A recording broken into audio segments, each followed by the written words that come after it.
காக்கைக்கு வைக்கக்கூடாத உணவுகள் என்ன, காக்கைக்கு உணவு வைக்கிறதால என்ன பலன், என்ன மாதிரி உணவுகள் வைக்கலாம்? காக்காக்குன்னு கிடையாது, நம்ம ஆளுங்க பண்ணுற முதல்ல வந்து எது பண்ணணும் எது பண்ணக்கூடாது ஃபஸ்ட்டு அதை சொல்கிறேன். ஏன்னா நிறைய பேர் அந்த தப்பு. மனுஷனுக்கு அப்படின்னும் போது இந்த நாய் பூனைக்கு பார்த்திங்கன்னா நம்ம சாப்பிடும்போது கொஞ்சம் ஒதுக்கி சாப்பாடு கொடுக்கலாம்.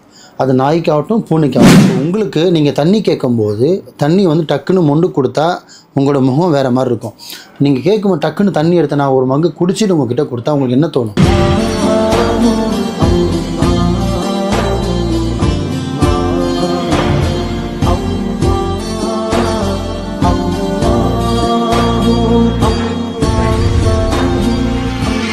மர்ஜன் நேயர்கள் அனைவருக்கும் அன்பான வணக்கங்கள். புழல் காவாங்கரை MM டவர்ஸ்ல இருக்கக்கூடிய மாலிக் பாய் அவர்களை தான் சந்திக்க வந்திருக்கோம். வணக்கம் பாய். வணக்கம்மா. நல்லா இருக்கீங்களா? அல்ஹம்துலில்லாஹ், அல்லாஹ்வோட கிருபை கொண்டு நல்லா இருக்கேன். நீங்க நல்லா இருக்கீங்களா? நல்லா இருக்கேன் பாய்.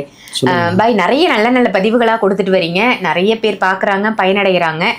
அந்த வகையில இன்னைக்கான டாபிக், காக்கைக்கு வைக்கக்கூடாத உணவுகள் என்ன, காக்கைக்கு உணவு வைக்கிறதால என்ன பலன், என்ன மாதிரி உணவுகளை வைக்கலாம்?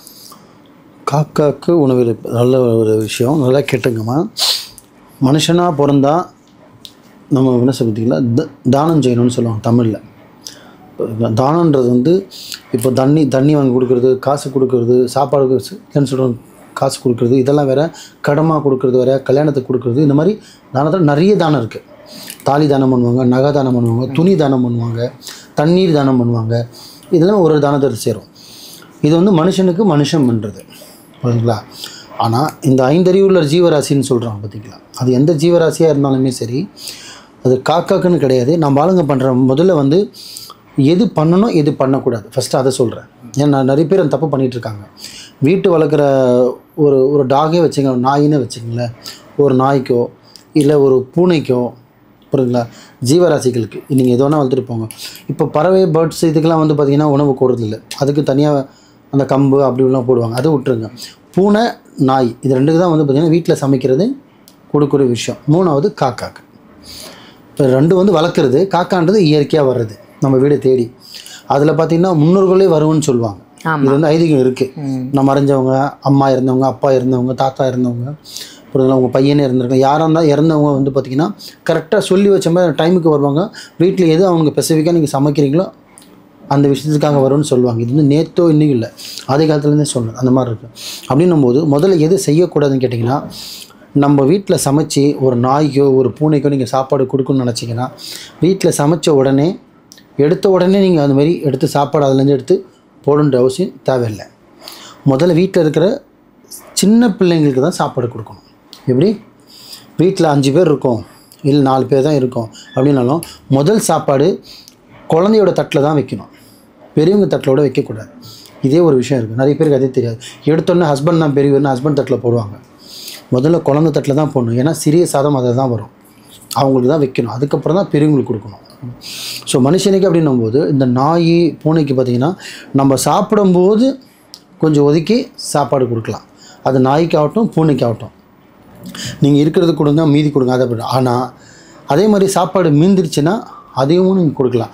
ஏன் மறுநாள் காலையிலேருந்து கூட நீங்கள் கொடுங்க, பரவாயில்ல. ஆனால் இந்த சாப்பிட்டு வாந்தி எடுத்து வச்சது, சாப்பிட்டு வந்து பார்த்தீங்கன்னா பாதியில் கை கழுவுனது, சாப்பிட்டு வச்சு எச்ச சாப்பாடு கொடுக்குறது, பாதி சாப்பாடு வச்சு கொடுக்குறது, மிச்சம் நம்ம எச்ச வச்சு பண்ணி வச்சு கொடுக்குறது சாப்பாடு வந்து தயவு செஞ்சு அது ரோட்டு நாய்க்காக இருந்தாலும் சரி, நீங்கள் வீட்டில் வளர்க்குற நாய்க்காக இருந்தாலும் சரி, இல்லை பூனைக்காக இருந்தாலும் சரி, இந்த தவறு செய்யாதீங்க. 100க்கு 100% அது சாபம் விடும். எச்சில் உணவு கொடுக்கக்கூடாது. எச்சில் உணவு கொடுக்கக்கூடாது. ஏன்னா அது ஒரு ஜீவராசினா, அது ஒரு உயிர். இப்போ உங்களுக்கு நீங்கள் தண்ணி கேட்கும்போது தண்ணி வந்து டக்குன்னு மொண்டு கொடுத்தா உங்களோட முகம் வேறு மாதிரி இருக்கும். நீங்கள் கேட்கும்போது டக்குன்னு தண்ணி எடுத்து நான் ஒரு மங்கு குடிச்சிட்டு உங்ககிட்ட கொடுத்தா உங்களுக்கு என்ன தோணும்? தூக்கி தான் குடிப்பாங்க, ஆனால் என்ன தோணும்? எச்ச பண்ணி கொடுக்குறேன்னு தோணும். அப்போ டீக்கே அப்படி கொடுக்கும்போது ஒரு ஜீவராசி, நீங்கள் நம்ம நினைக்கிறோம் அதுக்கு பேசுகிற தன்மை கிடையாதுன்னு, பேசுகிற தன்மை இருந்தாலும் பரவாயில்ல, அது பேசாத ஒரு தன்மை ஜீவராசி. அப்போது அது சாபம் 100க்கு 100% வரும். ஏன்னா இவ்வளோ சமைச்சிட்டு சம்பளத்து மாதிரி கொடுத்துருக்கலாம், இல்லை சாப்பிட்ற மாதிரி கொடுத்துருக்கலாம். அப்போ சாப்பிட்டு நீ எச்ச வச்ச சாப்பாடு எனக்கு கொடுக்குறியா அப்படின்ற விஷயத்தில் சாபம் விடும்.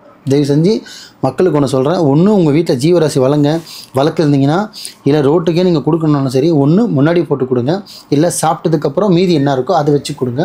இல்லை உங்களுக்கு விருப்பப்பட்ட ஜீவராசி இருந்தால் 5 பங்கில் 1 பங்கு பிரித்து வச்சுருங்க.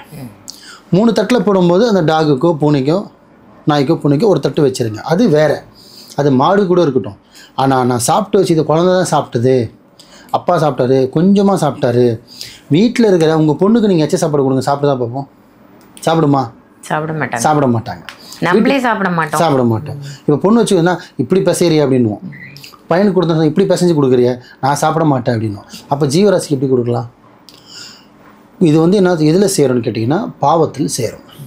இதுவுமே ஒரு வகையில் கர்மாவில் சேரும். ஏன்னா ஜீவராசிக்கு நீங்கள் சாப்பாடு கொடுக்குன்ற பேரில் வந்து பாவத்தை தான் சுமக்கிறீங்க. இதை செஞ்சு இது பண்ணாதீங்க. இது 2. இப்போ காக்காக்குன்னு விஷயத்தை கேட்டிங்க. காக்காவுக்கு வந்து பார்த்திங்கன்னா செய்யக்கூடாத விஷயம் 2 தான் காக்காவுக்கு. இப்போ சொன்ன விஷயத்தையே தான் காக்காக்கும், எச்சை உணவு வைக்கக்கூடாது. ஏமா அதே காக்காவுக்கு பார்த்திங்கன்னா அமாவாசையிலையோ நல்ல விஷயத்தினாலையோ இறந்தவங்க நினைவு நாள்லையோ பார்த்திங்கன்னா சமைச்சு முதல் எச்ச பண்ணாமல் நம்ம காக்காவுக்கு வைக்கிறாங்க. அதே காக்காவுக்கு மறுநாள் பார்த்தீங்கன்னா சாப்பிட்டு மீதி கை கழுவுனது குப்பையை எடுத்து வைக்கிறாங்களா இல்லையா? எதுக்காக செய்கிறீங்க?